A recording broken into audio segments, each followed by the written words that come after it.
Amen. Alors nous allons débuter ce matin sans plus tarder une toute nouvelle série de messages que j'ai intitulée Béni, délivré, guéri. Pourquoi ? Parce que Dieu met ça sur mon cœur, mais parce que je crois que c'est ce que Dieu veut faire aussi durant cette année 2023. Il veut bénir, et ça comprend aussi, il veut sauver, bénir, il veut délivrer, libérer, et il veut guérir. Guérir les cœurs, guérir les corps, il veut guérir notre être intérieur, il veut guérir. Croyez que Dieu est capable de le faire? Amen. Dans le livre du prophète Ésaïe, au chapitre 53, le prophète Ésaïe va prophétiser la venue de Jésus et il le fera à plusieurs endroits. D'ailleurs, on l'appelle le prophète évangéliste, tellement on trouve des prophéties messianiques dans son livre d'Ésaïe. Et au chapitre 53, il va prophétiser la venue de Jésus, mais pas juste sa venue, mais sa mort sur la croix. Et il va prophétiser aussi les effets de cette mort sur la croix 700 ans, plus ou moins 700 ans avant la venue de Jésus. Le prophète Ésaïe va se lever et prophétiser la mort de Jésus ainsi que les effets de cette mort. Et il dira, on va juste lire quelques versets à partir du verset 3. Et il dira, méprisé, il parle de Jésus ici, méprisé et abandonné des hommes. Homme de douleur et habitué à la souffrance, semblable à celui dont on détourne le visage, nous l'avons dédaigné. Nous n'avons fait de lui aucun cas. Cependant, ce sont nos souffrances qu'il a portées. C'est de nos douleurs qu'il s'est chargé. Et nous l'avons considéré comme puni, frappé de Dieu, humilié. Mais il était blessé pour nos péchés, brisé pour nos iniquités. Le châtiment qui nous donne la paix est tombé sur lui. Et c'est par ses meurtrissures que nous sommes guéris. On pourrait aussi lire le verset 12 qui dit « C'est pourquoi je lui donnerai la part avec les grands, sa part avec les grands, il partagera le butin avec les puissants parce qu'il s'est livré lui-même à la mort et qu'il a été mis au nombre des malfaiteurs. » Et donc le prophète Ésaïe va prophétiser ces différentes paroles et c'est comme si Dieu était donc en train de parler et Dieu est véritablement en train de parler au travers du prophète, mais c'est comme si Dieu est en train de dire je veux faire quelque chose pour les hommes envers Jésus, au travers de Jésus, au travers de la mort de Jésus, je veux faire quelque chose pour eux. Je veux les bénir, je veux les sauver, je veux les délivrer, je veux les guérir. Par ces meurtrissures, nous sommes guéris. Et c'est le message que Dieu cherche ici à transmettre. Quelques chapitres plus loin, le chapitre 61, Ésaïe 61. À nouveau, le prophète Ésaïe va prophétiser la venue du Messie Jésus. Mais cette fois-ci, il va parler de son ministère, de sa mission, de son vivant. Alors que Jésus va marcher sur la terre, il va accomplir un ministère extraordinaire et il va prophétiser la mission de Jésus. Pourquoi Jésus est venu sur terre, il est mort sur la croix, mais juste avant cela, Jésus a accompli un tas de choses et il prophétisera ces choses-là. Et d'ailleurs, Jésus va reprendre cette prophétie pour confirmer qu'il était bien, que cette parole est accomplie et qu'il est le Messie dont qu'on parle dans ce verset. Ésaïe 61, le verset 1 nous dit ceci: « L'Esprit du Seigneur l'Éternel est sur moi parce que l'Éternel m'a oint pour annoncer de bonnes nouvelles aux pauvres. Il m'a envoyé pour guérir ceux qui ont le cœur brisé, pour proclamer aux déportés la liberté et aux prisonniers la délivrance. » Et à nouveau ici, on entend Dieu qui nous parle et qui nous dit « Je veux accomplir quelque chose au travers de Jésus. Je cherche à bénir les hommes. Je cherche à sauver, je cherche à délivrer, je cherche à guérir les cœurs brisés. C'est le message que nous recevons ici. Jésus veut restaurer ce qui a été abîmé par le péché. Il veut redonner une direction à la vie qui a pris une direction qui l'éloigne de Dieu. Et nous ne devons pas prendre le nom de Jésus à la légère. Car c'est le seul nom capable de restaurer l'homme comme Dieu sait le faire. C'est le seul nom capable de bénir, de délivrer de toute la puissance des ténèbres. C'est le seul nom capable de restaurer un cœur, de guérir un cœur comme Jésus sait le faire, de restaurer, de renouveler, de donner un nouveau cœur, de mettre en relation l'homme avec Dieu. C'est le seul nom capable qui nous rend capable d'entendre Dieu, de comprendre sa volonté. Et il y a ce message qui est là au travers du prophète Ésaïe. Il cherche à nous faire comprendre que Jésus vient, mais quand il vient, il y a Dieu qui est en lui, qui cherche à dire quelque chose.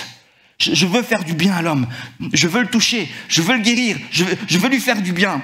Et dans Actes chapitre 10, l'apôtre Pierre, qui était un des disciples bien-aimés de Jésus, on sait que 12 disciples vont suivre Jésus, et parmi ces 12 disciples, il y en avait 3 qui étaient un peu privilégiés, qui faisaient partie du cercle intime de Jésus, Pierre, Jean, Jacques.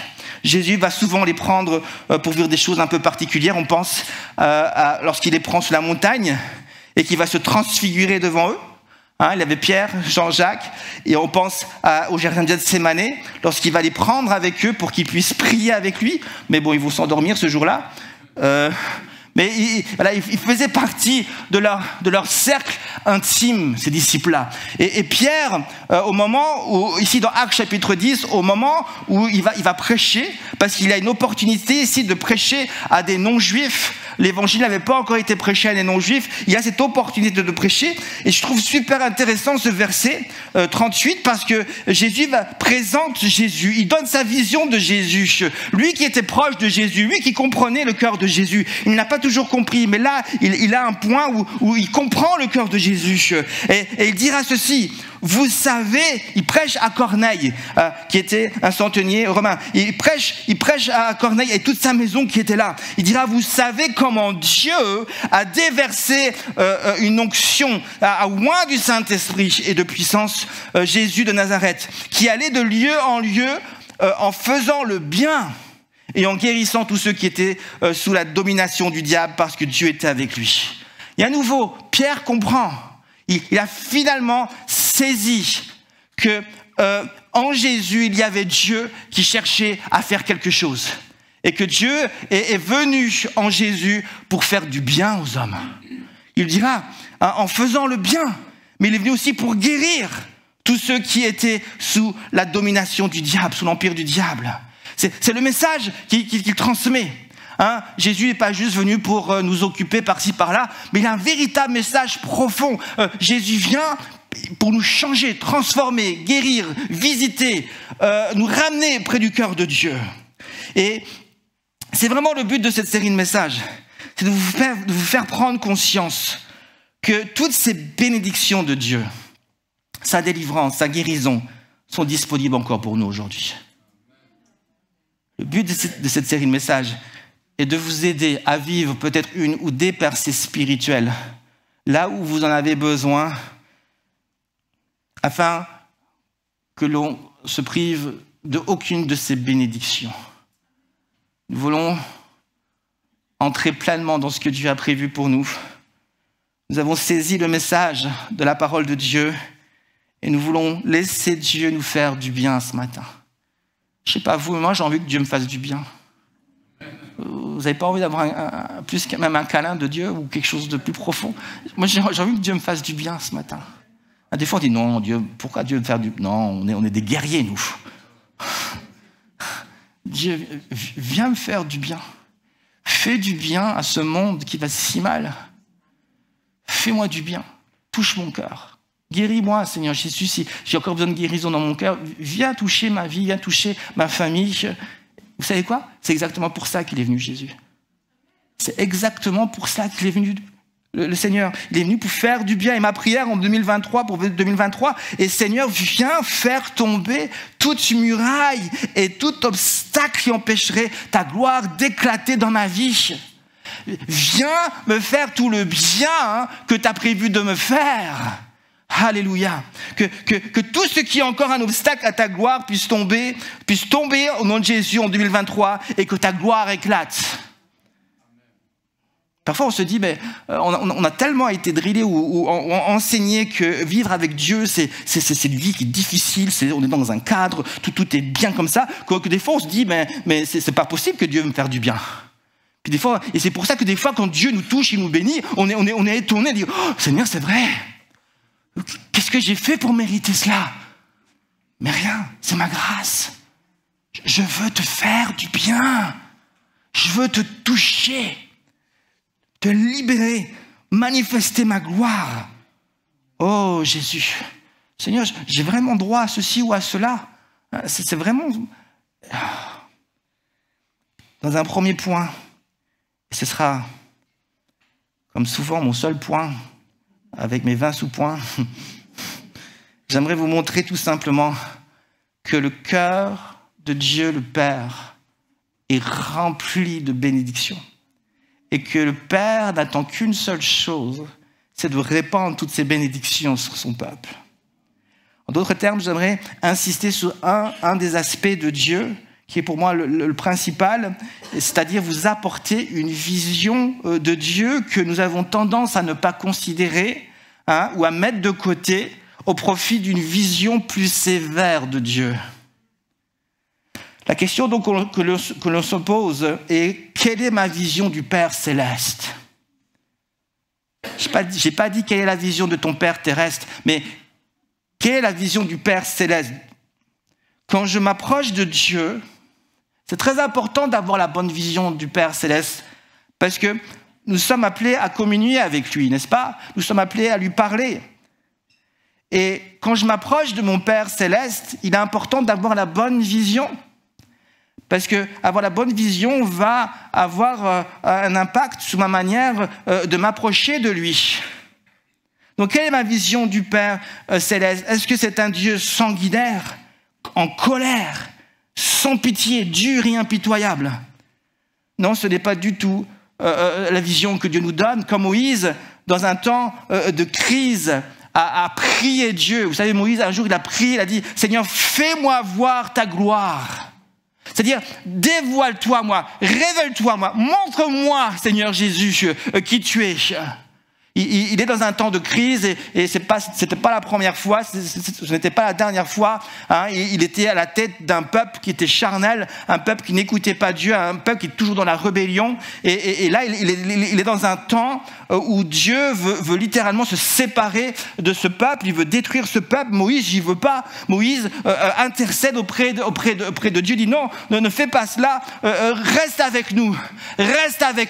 Et il va réussir à convaincre Dieu. Et alors que Moïse certainement se sent seul dans ce moment de crise, il dira: maintenant Seigneur, révèle-moi que tu es là, montre-moi ta gloire, montre-moi que tu es présent. Je me sens seul dans ce moment, tout ce peuple m'a abandonné, je me sens seul dans ce défi, je me sens seul face à ce peuple, je suis là à la tête, je marche à contre-courant, je me sens seul. Donc, fais-moi voir ta gloire, montre-moi que tu es avec moi et que je peux marcher avec toi. Et Dieu va révéler sa gloire et il dira ceci, Exode 33, versets 18 et 19.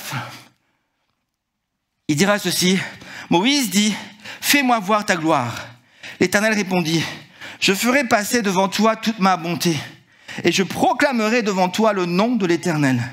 Je fais grâce à qui je fais grâce et miséricorde à qui je fais miséricorde. Voilà donc la vision que Dieu donne à Moïse.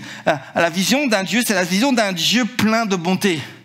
C'est la vision d'un Dieu puissant, plein de grâce et de miséricorde. Et ce n'est pas en général la vision que nous avons de Dieu. Notre vision, la plupart du temps, est celle d'un Dieu lointain, qui est souvent sévère, dur, inaccessible. Même si on connaît des versets par cœur, même si on sait citer Jean 3,16 par cœur, même si on sait que Dieu est plein d'amour, on le sait souvent intellectuellement.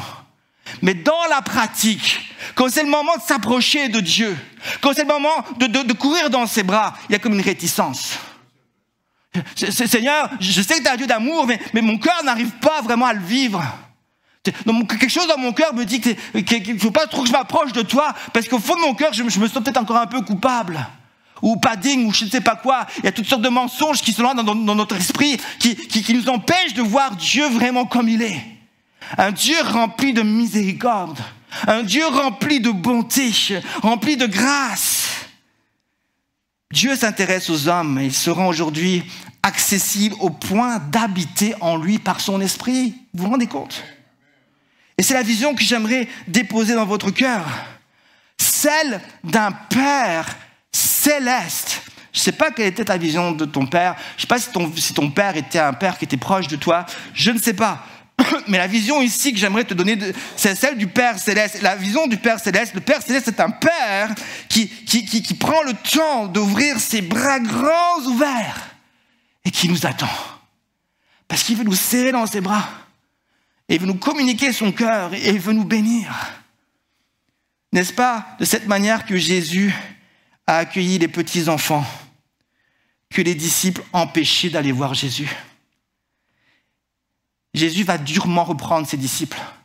Parce qu'il y avait des gens qui avaient pris des petits-enfants, qui voulaient les amener jusqu'à Jésus. Mais les disciples vont commencer à faire bloc. Mais non, vous les petits-enfants, non, qu'est-ce que tu fais là? Pas le temps. Non, c'est pas le temps là. Jésus va prêcher, il ne fait pas l'école du dimanche. Et il dit non, tu vas pas. Ils vont faire bloc. Ils vont faire bloc. Ainsi, ils vont empêcher les parents peut-être d'amener leurs enfants. Ils disent non, on veut pas. Et Jésus va être choqué par cela. Il va être indigné. Il dit mais qu'est-ce qu'ils font? Qu'est-ce qu'ils font? Et il va les reprendre durement. Et c'est en général ce qui se passe lorsque nous ne comprenons pas le cœur plein d'amour de Dieu. Nous finissons par devenir un obstacle à ce que Dieu veut faire dans notre propre vie, mais nous finissons aussi par être un obstacle à ce que Dieu veut faire dans la vie des autres. Que Dieu me garde de ne pas être un obstacle à ce que Dieu veut faire dans votre vie.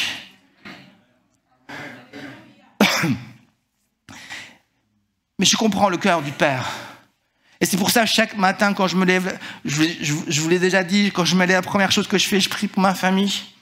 Et je les amène dans la prière, jusque dans les bras du Père. Parce que j'ai compris l'amour du Père, j'ai compris. Dieu m'a donné sa vision, il m'a montré qu'il était un Dieu rempli, les bras comme ça. Alors chaque matin, première chose que je fais, je prends ma famille, je prends ma femme, mes enfants, et je les amène jusque dans les bras du Père par la prière.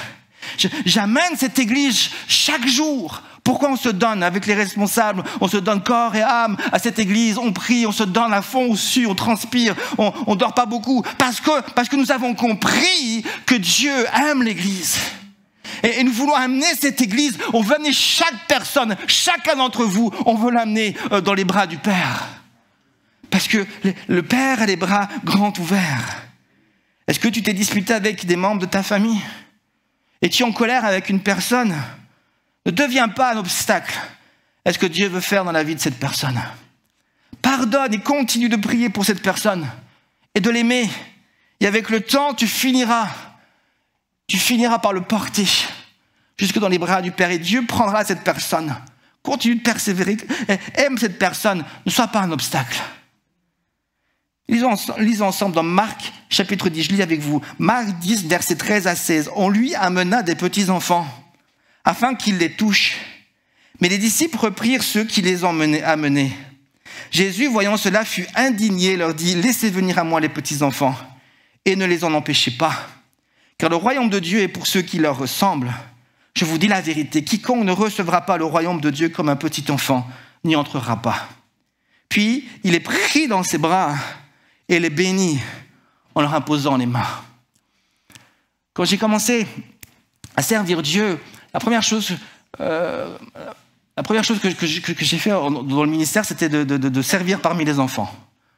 C'est la première chose que j'ai fait. Ouais, j'ai fait aussi d'autres choses, mais j'ai reçu une formation avant de commencer l'école du dimanche en Belgique. Et puis on m'a toujours enseigné, ça m'avait marqué, que quand tu fais l'école du dimanche, tu dois apprendre à te mettre au niveau des enfants. Tu dois apprendre à te mettre... Mais moi, comme je suis quelqu'un de très grand, je me dis, il faut que je m'abaisse alors. Il faut que je m'abaisse. Il faut que je me mette à niveau. Et vous savez quoi? Moi, j'imagine Jésus qui s'est mis au niveau des enfants. J'imagine Jésus qui s'est abaissé et qui a ouvert ses bras comme ça. Vous imaginez Jésus dans cette position-là? Il s'abaisse, il ouvre ses bras comme ça pour accueillir les enfants. Puis c'est ses disciples qui viennent, puis il vient, et puis il accueille chaque enfant, il les prend dans ses bras, il les touche, il les bénit, et puis il prend chaque enfant. Vous avez une image comme ça de Jésus, vous? Un Jésus qui s'abaisse au niveau des enfants. Il s'abaisse à notre niveau. Et il ouvre ses bras. Il dit, viens dans mes bras. Je veux juste te prendre, je veux juste te prendre, je veux juste te toucher, je veux juste te bénir. Parce que je t'aime. Jésus a pris le temps de s'arrêter pour nous bénir. Si Jésus prend le temps de s'arrêter, ne devrions-nous pas aussi prendre du temps de nous arrêter? J'avais cette pensée hier. Personnellement, hier soir, j'avais envie de prendre juste du temps. Et quand les enfants étaient couchés le soir, je me suis juste assis sur le canapé et je me suis dit, Seigneur, je prends juste un moment avec toi. L'heure où certainement dans tous les autres appartements, ils étaient devant la télévision, j'ai dit, Seigneur, moi, je veux juste prendre un temps avec toi. Je suis resté là pendant facilement plus d'une heure. Et je dis, Seigneur, je réfléchissais bien sûr au culte, je discutais avec Dieu, puis je prenais ce temps avec Jésus sur mon canapé. Et combien de fois Jésus est assis sur notre canapé, votre canapé à la maison, et vous courez dans tous les sens, vous ne voyez même plus. Vous faites pas tas de choses, vous courez, vous partez, vous faites ceci, vous faites ça. Jésus dit, je suis là. Tu veux pas prendre un petit moment avec toi? Écoute, Jésus, j'ai pas le temps pour l'instant. Puis tu continues, tu fais ça. Puis dis, arrête-toi un instant et prends du temps avec moi. Assieds-toi sur le canapé avec moi. Je voudrais juste discuter un peu avec toi. Éteins cette télé, éteins, jette ce téléphone quelque part. Allez, s'il te plaît. Hein? Actuellement, Jésus, c'est celui qui a le plus de vues, je crois. Viens. Et juste prendre ce temps avec Jésus. Et c'est là que Dieu touche notre cœur. Voici donc ce que je crois. Je crois que Dieu veut bénir cette église. Dieu est assis en ce moment même ici au milieu de nous. Les bras grands ouverts, prêts à nous prendre dans ses bras et nous bénir. Vous savez, le verbe bénir n'est pas un mot compliqué à comprendre. Il signifie tout simplement faire du bien. Et j'aimerais déclarer ce matin que Dieu veut nous faire du bien en 2023. J'aimerais que tu puisses saisir cette pensée, la serrer très fort dans ton cœur. Cela ne veut pas dire qu'en 2023, il n'y aura plus de problèmes, il n'y aura plus de soucis, il n'y aura plus d'épreuves, il n'y aura plus de combats. J'aimerais vous le dire, je ne suis pas un prophète de malheur, mais je vous annonce ces choses-là. Vous allez avoir des épreuves. Vous allez encore avoir des souffrances. Vous allez encore avoir des déceptions en 2023. Vous allez encore vivre même des trahisons en 2023. Vous allez vivre des douches froides en 2023. Vous allez entendre des mauvaises nouvelles en 2023. Michel, arrête là, s'il te plaît. Mais, oh, comme j'aime ce mais parmi toutes ces épreuves, mais malgré les épreuves, mais malgré tout ce qu'on va pouvoir peut-être vivre, qui sera peut-être négatif, il y a un mais. Et ce mais, c'est que Jésus sera là, avec nous au milieu des épreuves. Et vous savez comment Jésus va se tenir? Il sera à notre niveau, les bras grands ouverts, et dira, viens, je sais que tu souffres, je sais que tu as mal, je vais te prendre dans mes bras et je vais juste te bénir. Et alors qu'il fait cela, vous savez quoi? Jésus est capable de changer les situations. Il est capable de changer les situations. C'est ce que Romains 8, 28 nous dit. Est-ce que Dieu n'est pas capable de faire concourir toutes choses à notre bien? Nous savons du reste, Romains 8, 28, que toute chose coopère au bien de ceux qui aiment Dieu, de ceux qui sont appelés selon son dessein. Alors c'est un verset des fois qu'on n'aime pas trop entendre lorsqu'on est dans l'épreuve. Moi-même, au début de ma conversion, j'ai vécu un moment difficile dans ma vie, au niveau d'une relation, et chaque personne que je voyais me citait ce verset. Michel, t'inquiète pas, tout concourt au bien de ceux qui aiment Dieu. Et au bout d'un moment, je dis, ouais, mais moi je souffre là pour l'instant. Et c'est vrai que peut-être on n'arrive pas toujours à l'entendre ce verset. Mais à un moment donné, je dis, Seigneur, je reçois cette parole. Je reçois cette parole parce que je me suis rendu compte que je ne la recevais pas dans mon cœur parce qu'au fond de moi-même, je ne voulais pas que ça se passe comme ça. je ne voulais pas que ça se passe comme ça, mais Dieu est en train de me faire entrer dans sa volonté et c'est important que je vive ce moment difficile. Et nous savons du reste que toute chose coopère au bien de ceux qui aiment Dieu. J'aimerais te le donner, ce verset, parce que quelles que soient les épreuves que tu vas vivre en 2023, sache que lorsque tu cours dans les bras de Jésus, Dieu est capable de faire concourir toute chose pour ton bien. Dieu est capable de changer les situations. Lorsque la nouvelle est venue aux oreilles de Jésus que Lazare, son ami, le frère de Marthe et Marie, était gravement malade, sur le point de mourir, lorsqu'il va apprendre cette nouvelle, Jésus ne va pas bouger, il va rester là. Pourquoi ?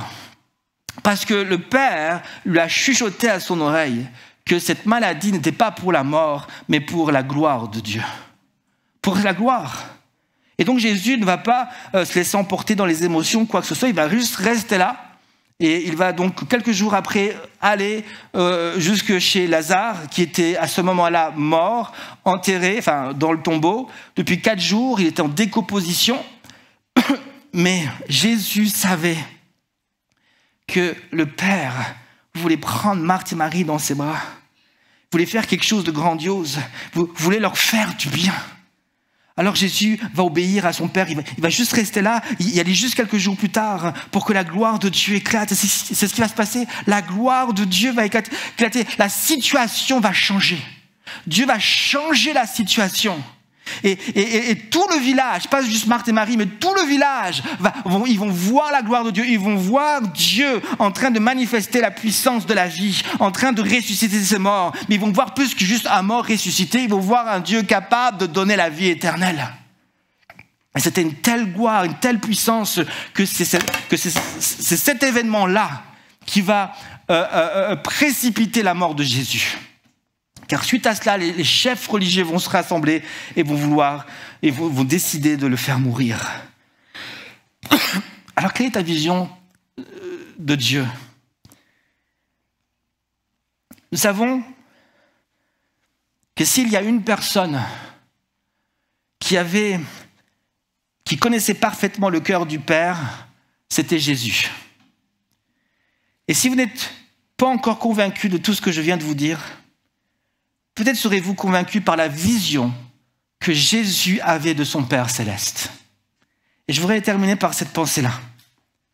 Alors, quelle était la vision de Jésus de son Père céleste ? Lorsque nous étudions attentivement la parole de Dieu, nous constatons que le Père céleste était pour Jésus celui qui donne de bonnes choses à ses enfants. C'est la vision que Jésus va communiquer à ses disciples et à la foule.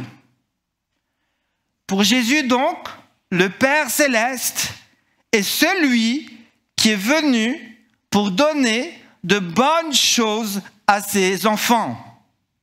Et Jésus va enseigner donc cela à ses disciples. Entre autres, dans l'évangile de Luc, au chapitre 11. Dans ce chapitre, les 13 premiers versets, Jésus va enseigner ses disciples à prier. On viendra après. Écoutez-moi. Les disciples vont venir vers Jésus, les 4 premiers versets, les versets 1 à 4. Et ils vont venir vers Jésus, ils vont dire « Jésus, enseigne-nous à prier comme Jean-Baptiste a enseigné ses disciples. » Ils avaient donc besoin d'être enseignés. Comment prier ? Comment s'approcher du Père céleste et être exaucé ? Et Jésus donc va leur enseigner cela. Et donc, dans les 4 premiers versets, Jésus va leur donner le Notre Père. Et le Notre Père, ici, est donné comme un cadre, est donné comme des points de repère pour leur prière. Le Notre Père n'est pas juste donné comme une récitation à réciter X fois par jour, ou comme une formule magique, mais Jésus donne le Notre Père comme un cadre, afin que notre pensée ne soit pas dispersée dans tous les sens, mais que nous comprenions quels sont les sujets importants. Nous avons dans le Notre Père les sujets importants pour lesquels nous pouvons prier tous les jours.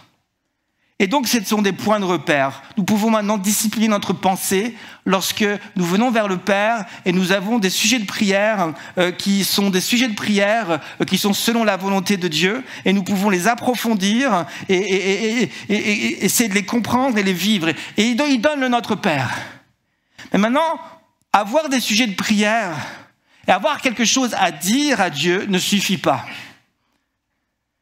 Et c'est pour ça que Jésus continue avec le verset 5 et 6. Et là, 5 à 8, pardon, le verset 5 jusqu'au verset 8, où là, Jésus maintenant va enseigner l'attitude à avoir dans la prière. Parce que tu peux venir à la réunion de prière et avoir juste des sujets de prière, mais c'est important d'avoir l'attitude maintenant qui va avec. Et l'attitude, c'est l'attitude de la foi. C'est l'attitude, je l'ai déjà enseigné, ces versets-là, c'est cette foi importune, comme je l'appelle, une foi qui dérange, une foi qui n'est pas timide. Je vais donc venir avec mes sujets de prière, mais je vais venir avec une foi pleine d'énergie, avec une foi qui ose. Je vais venir pas comme quelqu'un qui vient pour dormir à la réunion de prière, mais je viens pour faire bouger les choses. Ok ? Je viens faire j'ai une attitude. J'ose demander à Dieu, mon Père, des choses. Et je le fais avec énergie. Et Jésus donc ensuite continue avec le verset 9 et le verset 10. Et il continue d'enseigner à ses disciples qu'il faut le faire avec foi. Mais cette fois-ci avec une foi qui est donc une conviction. J'ai besoin de sujets de prière, j'ai besoin de l'attitude qui va avec, mais j'ai besoin aussi de prier avec conviction. Avec conviction, que lorsque je demande quelque chose à mon Père, je dois être convaincu que mon Père m'entend et qu'il va exaucer ma prière. Et donc le verset 9 et 10, Jésus enseigne que si tu demandes, si tu cherches et si tu frappes à la porte du cœur du Père, Dieu va répondre, Dieu va se laisser trouver et Dieu va ouvrir la porte. Mais quand tu pries, tu dois être convaincu que si tu demandes quelque chose, Dieu va répondre. Tu dois être convaincu que si tu cherches, tu vas trouver. Tu dois être convaincu que si tu frappes à la porte de son cœur, tu ne vas pas repartir bredouille, mais que Dieu va ouvrir la porte. Donc c'est pas juste je viens en disant « ouais, de toute façon, je ne vais rien vivre ». Je viens avec cette conviction que quelque chose va se passer. Si je t'invite à la maison, tel jour, et on se donne rendez-vous chez moi, à telle heure, toi tu viens à la maison, à telle heure, tu sonnes. Tu t'attends à ce que la porte s'ouvre et que je t'accueille. Tu ne vas pas te dire, je vais aller chez Michel et puis je vais sonner et puis peut-être qu'il ne sera pas là. Je t'ai donné rendez-vous à cette heure-là. Donc tu t'attends à ce que j'ouvre la porte. Et à chaque fois que tu viens dans la prière, tu dois avoir cette conviction que tu es dans un rendez-vous avec Dieu et que Dieu n'est pas là pour te poser des lapins. Mais la plupart du temps, c'est nous autres qui posons des lapins à Dieu. Donc Jésus enseigne cela. Ayez la conviction dans votre cœur que lorsque vous demandez quelque chose, Dieu entend et qu'il va exaucer. Et donc vient ensuite le verset 11 et 12, où Jésus fait une illustration. On a une véritable prédication, introduction, 2 points, illustration, conclusion. Jésus fait une illustration maintenant. Il va appuyer ce qu'il vient de dire là par un exemple. Et il va comparer le Père céleste maintenant à un Père terrestre qui est face aux besoins de son enfant. Et il dira ceci, pour qu'on puisse comprendre. Quel père parmi vous, si son fils lui demande du pain, lui donnera une pierre? Ou s'il demande du poisson, lui donnera-t-il un serpent au lieu d'un poisson? Ou s'il demande un œuf, lui donnera-t-il un scorpion?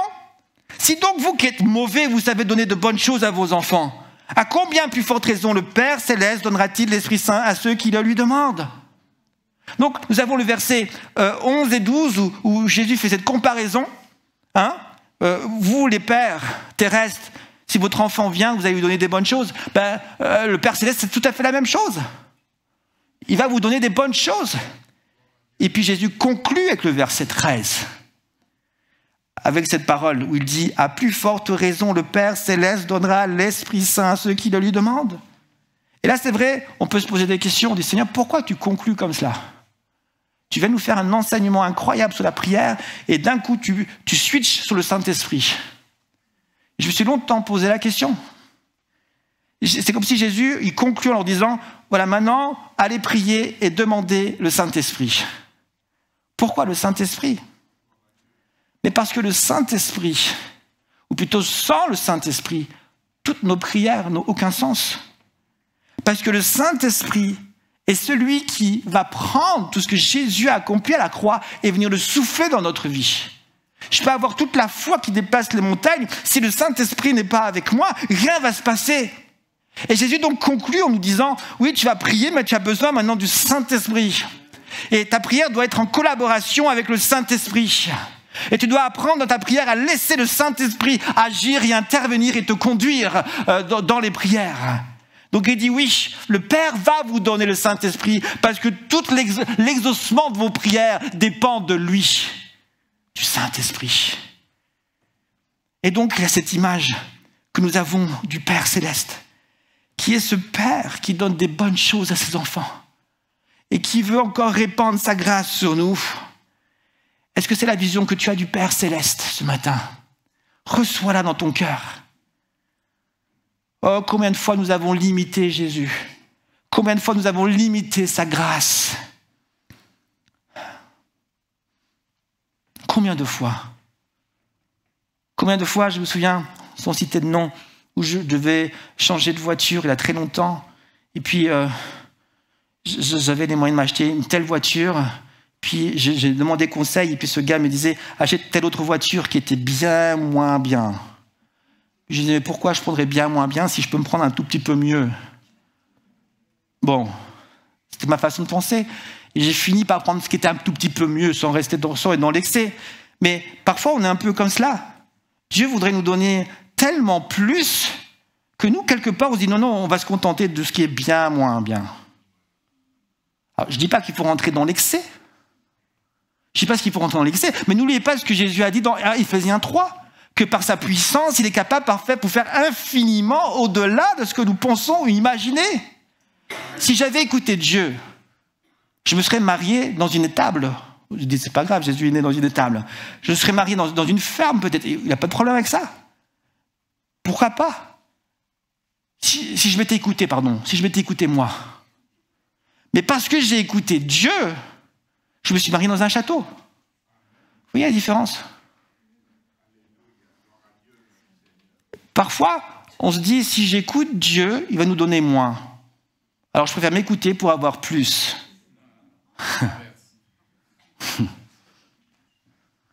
On ne fait pas confiance à Dieu. On ne fait pas confiance à Dieu. Alors que si on écoutait vraiment Dieu, il nous donnerait bien mieux. Et non seulement bien mieux, mais surtout, vous savez quoi? Surtout ce dont on a besoin. Surtout ce dont on a besoin. Et ça fait toute la différence, ça. C'est pour ça que moi, avant de me marier, j'ai demandé à Dieu. Parce que je ne voulais pas juste une femme qui soit hyper jolie selon mes critères. Je voulais aussi. Mais je voulais aussi une femme qui ait un cœur pour Dieu.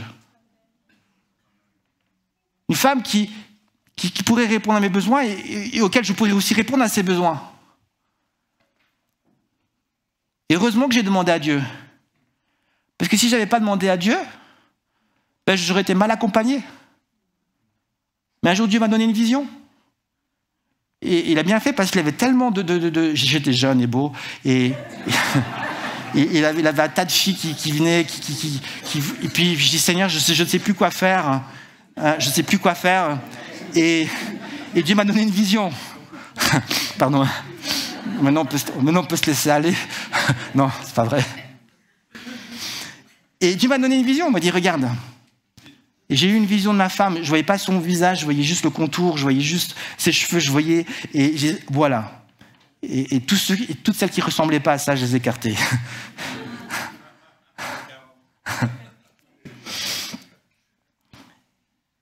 Au point où une connaissait ma vision et elle s'est déguisée. Elle a voulu ressembler à ces... Enfin, soit, je vais raconter... Mais demandez à Dieu. Dieu a quelque chose de bien mieux pour vous. Vous croyez que vous savez mieux que Dieu? Dieu sait mieux que vous. Et à force d'agir par vos propres forces, vous êtes en train de dire, Dieu, tu ne sais pas ce qui est bien pour moi. Moi, je sais ce qui est bien pour moi. Alors j'aimerais terminer, j'aimerais conclure par une dernière illustration ou un exemple. Alors qu'on s'approche de Dieu, on doit comprendre que Dieu a les bras grands ouverts et qu'il a le meilleur pour nous et qu'il est là pour répondre selon nos besoins et qu'il ne va pas automatiquement nous dire non, je ne te donne pas ceci ou je ne te donne pas cela. Et parfois, il dira non. Mais s'il dit non, c'est parce qu'il y a quelque chose de mieux pour moi. Parce qu'il y a quelque chose de mieux pour moi. Et je sais que des fois, ça fait mal quand on parle de relations amoureuses, quand on parle je ne sais pas, d'argent ou d'autres choses. Il y a des choses qui peuvent faire vraiment mal, qui sont sensibles. Et souvent dans ce domaine-là, qu'on doit vraiment être soumis à Dieu et lui faire pleinement confiance. Hein? Vous savez, quand on est amoureux, on croit que voilà, on est orienté vers une seule personne. On croit que voilà, Dieu n'est pas capable d'aller chercher. Voilà, je vois juste une personne, c'est juste cette personne-là. Et puis si Dieu me la donne pas, on croit que c'est fini, je vais terminer célibataire. Pourquoi pas célibataire? Annette, elle est heureuse comme ça. Mais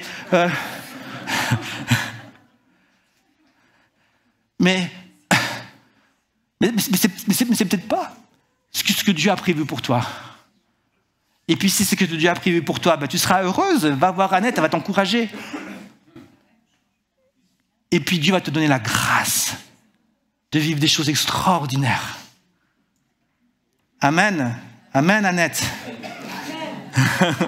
Amen. Amen. Je termine avec cette dernière vision alors qu'on s'approche de Dieu. Dans cette vision reçue par un pasteur, il y a des années en arrière, il voyait des enfants de Dieu qui étaient tous alignés les uns à côté de l'autre, juste derrière une ligne qu'ils ne pouvaient pas franchir. Et tous ces enfants de Dieu debout les uns à côté de l'autre regardaient droit devant eux. Et qu'est-ce qu'ils étaient en train de faire? Pourquoi ils étaient-ils derrière cette ligne? Ils étaient en train d'attendre une bénédiction qu'ils avaient réclamée dans la prière, par la foi. Donc c'était une vision qu'ils reçoivent. Et soudainement, un ange va arriver avec un cadeau de petite taille. Il va donner à la personne qui était derrière la ligne. L'enfant de Dieu donc c'est un enfant de Dieu. Il va accueillir ce cadeau. Il va partir. Puis quelques temps après, il y a un autre ange qui vient avec un cadeau un peu plus grand. Et il va donner ce cadeau à cet enfant de Dieu qui va le recevoir et qui va partir. Puis quelques temps après, il y a un autre ange qui vient avec un cadeau un peu plus gros et qui va le donner à un autre enfant de Dieu qui va le recevoir et partir. Et ainsi de suite, il y avait des va-et-vient avec les anges qui venaient avec des cadeaux. Les enfants de Dieu recevaient, repartaient, d'autres arrivaient, recevaient leurs cadeaux et repartaient. Et dans la vision, il y avait un enfant de Dieu en particulier qui semblait s'impatienter. Ça faisait plusieurs heures qu'il était là, il n'avait toujours rien reçu. Aucun ange était là. Alors il était sur le point de partir. Mais au moment où il décide de partir, soudainement, il voit à l'horizon un ange, au loin, qui est en train d'arriver, mais qui avançait très doucement. Très doucement. Il avançait très doucement parce qu'il va se rendre compte que le cadeau qu'il avait était énorme. Et ce cadeau était tellement énorme que cela ralentissait sa progression. Et finalement, il va finir par y arriver. Et lui donner le cadeau.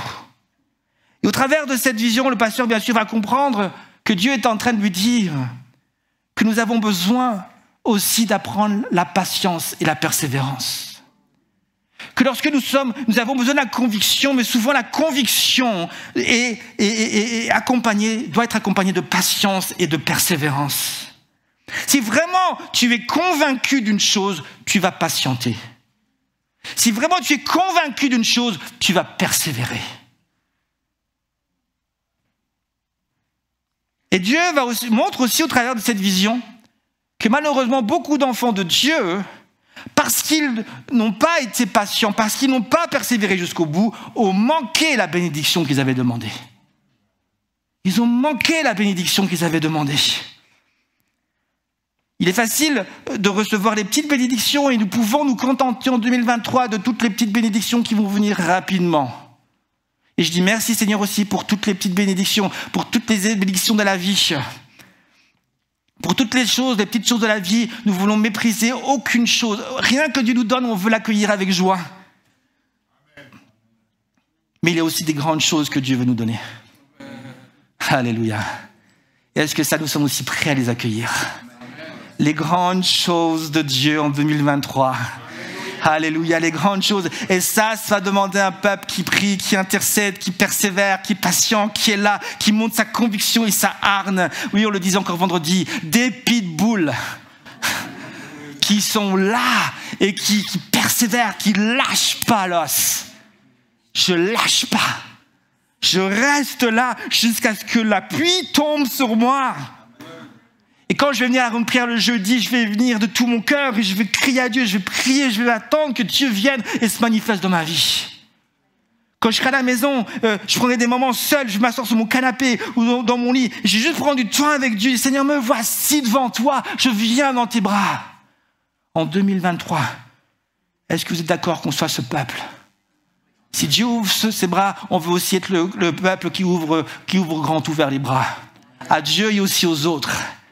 N'ayez pas peur de temps en temps de vous faire un câlin, de vous faire un hug. C'est les Américains qui sont forts avec ça, de faire des hugs. Alléluia. Ma prière pour 2023, je termine. Seigneur Jésus, je prie, je termine. Seigneur, je prie ce matin pour que nous puissions ne manquer aucune des bénédictions que tu as prévues d'avance. Seigneur, ce matin, tu veux déposer encore dans notre cœur cette vision d'un Dieu, d'un Père qui a les bras grands ouverts, d'un Père, Seigneur Jésus, qui est assis à notre niveau et qui nous attend, qui est là et qui veut juste nous faire du bien, qui veut juste nous délivrer, qui veut juste nous guérir, qui veut juste nous enseigner, qui veut juste, oui, parfois, Seigneur, tu vas nous reprendre aussi, Seigneur Jésus. Tu vas nous corriger, Seigneur Jésus, mais tu vas le faire dans l'amour, dans ton amour, Seigneur Jésus. Et tout ça, ce sera pour notre bien, parce que tu as des grandes choses pour nous, Seigneur Jésus. Tu nous appelles des fils et filles du roi, des rois. Nous sommes des princes, des princesses. Nous avons reçu une autorité, nous sommes assis dans les lieux célestes avec Jésus. Et l'ennemi ne peut plus rien contre nous. Seigneur Jésus, je veux aller chercher, je veux reprendre tout ce que l'ennemi m'a volé en 2022 et je veux pouvoir le vivre en 2023. Oh Jésus, Père éternel, s'il y a des mensonges qui sont enracinés dans le cœur de l'un ou de l'autre, je prie que ces mensonges soient mis en lumière par le Saint-Esprit et que nous puissions nous en débarrasser maintenant dans le nom de Jésus. Alléluia. Père éternel, nous voulons marcher dans la vérité.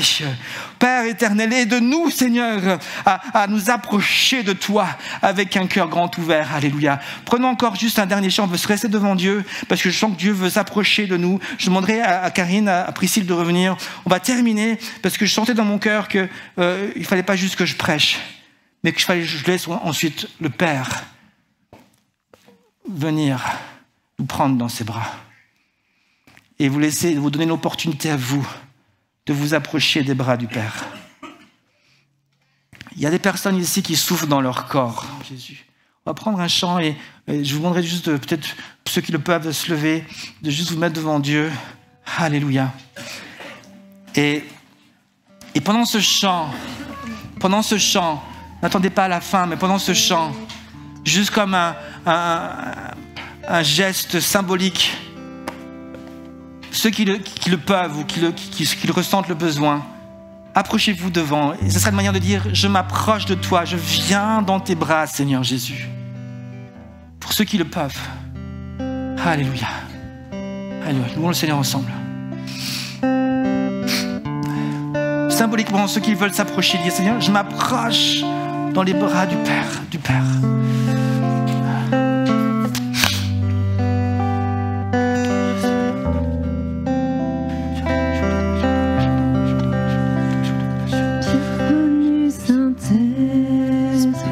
Approchez-vous dans les bras. Entrez dans les bras du Père.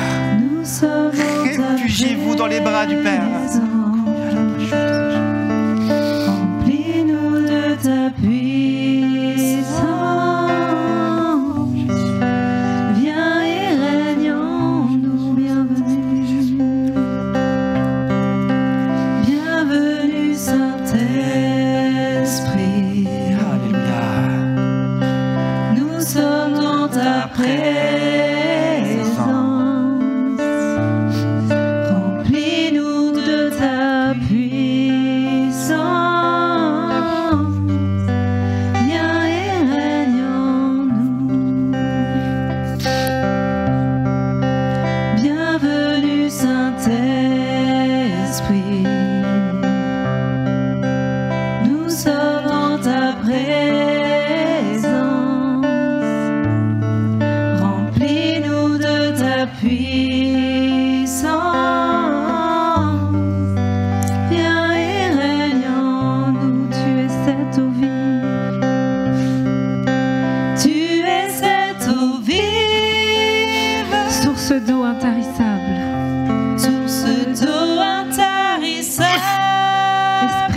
réconfort. Esprit de réconfort, viens, viens et règne en nous. Tu es cette eau vive, tu es cette eau vive, source d'eau intarissable.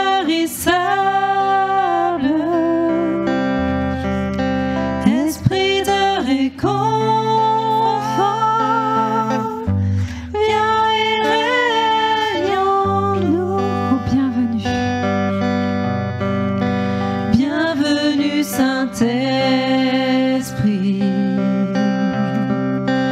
Nous sommes dans ta présence.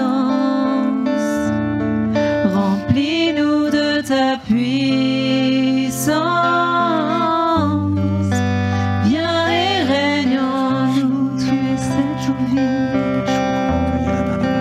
Tu es cette eau vive,